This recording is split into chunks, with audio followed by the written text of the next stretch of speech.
I'm going to talk about fractional exponents. So there are formulas that apply to fractional exponents. I'm going to show you some definitions that mathematicians have decided are the most useful definitions, and let me show you why mathematicians chose the definition that they did for fractional exponents. So let's start with the example of a number to the 1/2. All right, suppose we were trying to wonder what would be a good way to interpret that. Okay, now if I multiplied it by itself, okay, then it would be nice if fractional exponents obeyed our existing exponent rules. And one of the exponent rules is that when we have a power times a power, we add the exponents. So apparently this is x to the 1 or just x. All right. Now, anytime I multiply something by itself, that is the same as squaring it. So apparently, whatever x to the 1/2 means, if I square it, I get an x. Okay? Or it would be good if I got an x. Let me put it that way. All right. Now, let's assume that x is positive, and let's take the square root of both sides. And so if I do that, then I get x to the 1/2, because the square root of a square is just whatever you started with. And so if it's positive, and then the square root of x, well, that's just the square root of x. So apparently, look at that. Apparently, a good definition for x to the 1/2 is the square root of x. Okay? Let's do another example. Keep this one in mind. Okay? Let's see if we can interpret x to the 1/3. Okay? So let me multiply 3 of them together just for fun. Now, of course, it's not just random. There's a reason why I'm choosing to do this right now.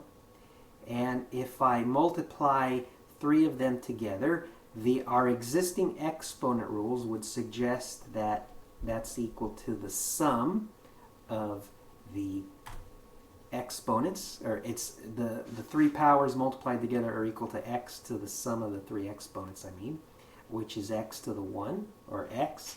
All right. Whenever you multiply something by itself 3 times, that's the same as cubing it. So apparently, whatever x to the 1/3 is, if I cube it, that's a good, or it would be nice if it was equal to x. Okay. Now let's take the cube root of both sides. Okay, and so that leaves, or that simplifies to x to the 1/3. Apparently, a good interpretation would be that it's the cube root of x. Okay, now we could keep doing this for an exponent of 1/4, 1/5, 1/6, and a similar pattern would play out. So apparently, I think it should be clear that a good idea would be to define a fractional exponent that is of the form 1 divided by a natural number, like let's call it k. Apparently, that is the kth root of x. Okay? So you can hopefully see that that makes some sense. Okay, if I could draw the x here properly. Okay. Now, you say, well, what about if the numerator is not 1? Okay, good question. Well, let's say it was, I don't know, 2 or 3. Let's say we wanted 2/3, okay?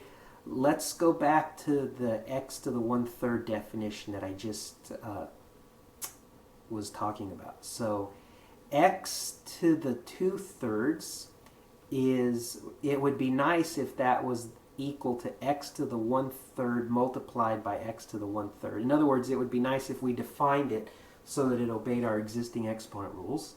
Okay, well, we've just established that that's the cube root of x multiplied by the cube root of x. If we go with our definition we just were arguing for.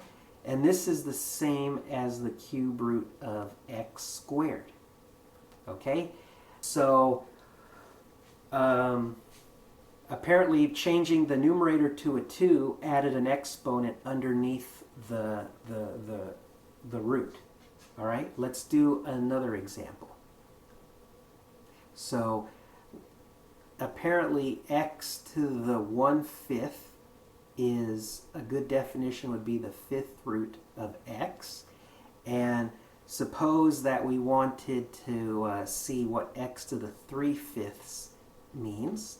And we can think of that as x to the 1/5 multiplied by itself 3 times, which is equal to the 5th root of x times the 5th root of x times the 5th root of x. Okay, well that's the 5th root of x cubed. Okay, now so apparently changing the 1 to a 3 in the numerator added an exponent underneath the root symbol. Okay, you can keep doing a similar argument for different fractions, and you would see that the same pattern would always emerge. Okay, so apparently the definition for any fraction composed of natural numbers is the following, which I'll write at the bottom of the whiteboard. X to a natural number, positive natural number a divided by the positive natural number b. Apparently that makes sense if we say it's equal to the bth root of x to the a. All right, there you go. Isn't that great? That purple formula summarizes all the work that we've done so far. All right, so let's do some examples. So suppose we wanted to know what 2 to the 2/3 was. Okay, well apparently that's the cube root of 2 squared, or the cube root of 4. All right, what about 9 to, let's see, 9 to the 2/3. 9 to the, let's do 9 to the 2/3. I'll show you how sometimes they can simplify further. So this is the cube root of 9 squared. All right, and however, we're not done yet. Unlike the last one, watch this. We can play with it a little more. 9 squared is also equal to 3 to the 6. Okay, excuse me, 3 to the 4. All right, and so that is equal to 3 times the cube root of 3. All right, so if it matters, sometimes you can simplify it even further than just you might think. All right.